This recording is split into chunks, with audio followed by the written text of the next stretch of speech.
आप जाकर के आप लोग देख सकते हैं, छोटे-छोटे परिवार उनको देखने गया था कि वो लोग कैसे जी रहे हैं, इस ठंड में उनका घर तोड़ा गया, जो कि झोपड़ी तोड़ा गया है, वो लोग कैसे ज़िंदगी जी रहे हैं। तो वो पल्ली टाँग करके, पॉलीथीन टाँग करके वो अपना ज़िंदगी जी रहे हैं।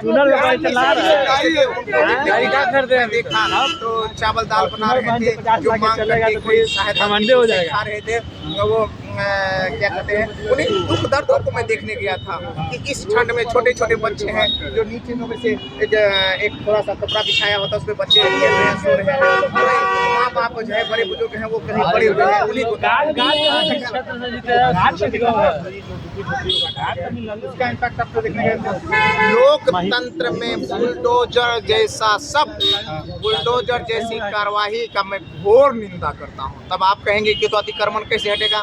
मैं कहता हूँ कि आपके ऑफिसर, आपका सुशासन उस दिन कहाँ चला गया था जहाँ नई पहली झोपड़ी बन रही थी, तो आप कहाँ चले गए थे? इसका मतलब है उस दिन आप सोए हुए थे, उस दिन आप अपने कार्य से अनभिज्ञ थे, आपको अपनी जिम्मेवारियों का एहसास नहीं था। जब कोई घर बसा लिया है, पूरा उसका जिंदगी उसमें चल रहा है, उसके जीवन यापन चल रहा है, उसमें बड़े बुजुर्ग माता पिता हैं, दवाई पे जिंदा रहने वाले माँ बाप है, या दूध पे पलने वाले छोटे छोटे बच्चे हैं, उस पूरा संसार जब बसा करके वहाँ बैठा हुआ है, तो आप अतिक्रमण है तो हटाइए, मुझे इससे गुरेज नहीं है, लेकिन उसका वैकल्पिक व्यवस्था कीजिए। और ये ध्यान रखना चाहिए कि ठंड के महीने में कभी भी बुलडोजर नहीं चलना चाहिए, क्योंकि मानवता का हनन होता है, इंसानियत का हनन होता है। जहाँ लगता है कि हम एसी वाले कार में गर्म क्या कहते हैं ब्लोवर चलने वाले कार में चल रहे हैं, उसमें भी बढ़िया बढ़िया महंगा कम्बल और क्या जैकेट लगाए हुए हैं, नक से बाल तक हम ढके हुए हैं, तब लगता है बाप रे बाप बहुत ठंड लग रही है, बहुत ठंड लग रही है। लेकिन आप सोचिए कि इसी ठंड के माहौल में किसी का घर तोड़ा जाता है तो सरवा घर नहीं टूटता है, पूरा संसार टूट जाता है, पूरा सपना टूट जाता है, पूरा अरमान टूट जाता है। आप चाहते हैं कि गरीब का बच्चा फिर से गरीब रहे तो घर तोड़ दीजिए, क्योंकि एक घर फिर बसाने में 15 साल लगेगा, और 15 साल में एक बच्चा जवान होकर के फिर मजदूर पैदा हो जाएगा। यह सिस्टम मजदूर पैदा करती है, यह सिस्टम भिखमंगा पैदा करती है, ये सिस्टम कमजोर लाचार व्यक्ति पैदा करती है। नहीं तो गरीबों के घर में भी बच्चे बढ़ करके बेहतर शिक्षा मिले, स्वास्थ्य मिले, वह भी एक इंसान और बेहतर इंसान बन जाएगा। वर्तमान व्यवस्था को तो माननीय प्रधानमंत्री कहते हैं देश अमृतकाल में प्रवेश कर चुका है।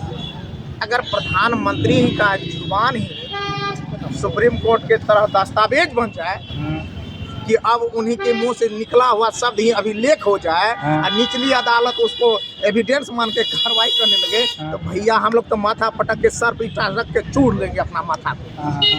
अरे भैया लोकतंत्र है, यह किसी व्यक्ति से नहीं चलता है, यह संविधान से चलता है।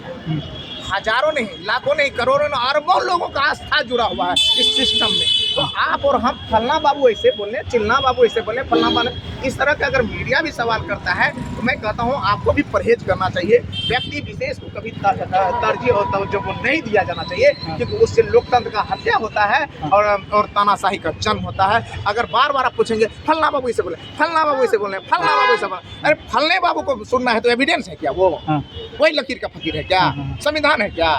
संविधान है बाबा साहब अम्बेडकर का, जो जिसमें न कोई जाति है, न धर्म है, न मजहब है, न भेदभाव है, कुछ नहीं है। इसलिए वो ऐसा है, व्यक्ति के सर्वांगीण विकास के लिए काम करता है, सोचता है। उसमें किसी पार्टी का जिक्र है क्या? किसी जाति का जिक्र है क्या? नफा नुकसान का जिक्र है क्या? तो फिर वही बात है, उनकी बात कीजिए। अब व्यक्ति विशेष में तरजीह कीजिएगा तो हम लोग आपत्ति करेंगे। इस पे क्या कहेगा? कल लालू प्रसाद यादव तेज प्रताप जी के यहाँ गए थे भोज में, तेजस्वी शामिल ना हुए, कल रहे हैं कि भैया कौन शामिल हुए नहीं हुए ये कोई मुद्दा नहीं है। अगर आदरणीय लालू प्रसाद यादव जी जाते हैं तो तेज प्रताप जी के नाते अगर कोई आमंत्रित किया गया है, कहीं जाना है तो क्यों नहीं जाएंगे? हाँ, अगर पॉलिटिकल पार्टी की मीटिंग होती, कोई अन्य संगठन का बैठक होता तब अलग बात होता है। तो आप लोग भी तो क्या करते हैं, तिल को तार क्या करते हैं, आप लोग तिल को तार बनाते हैं ऐसे। अब यही सवाल उठा के लेके जाइएगा फलना बाबू के पास, यही सवाल जाइएगा चिल्ला बाबू के पास, कहिएगा ये हो गया, ये हो गया।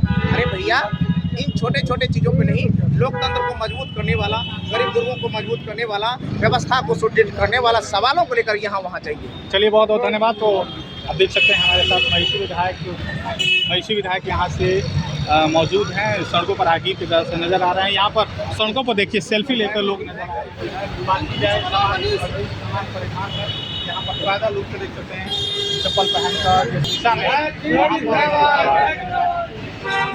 और लोग देखा जाए तो इसमें विधायकों की गाड़ी बड़े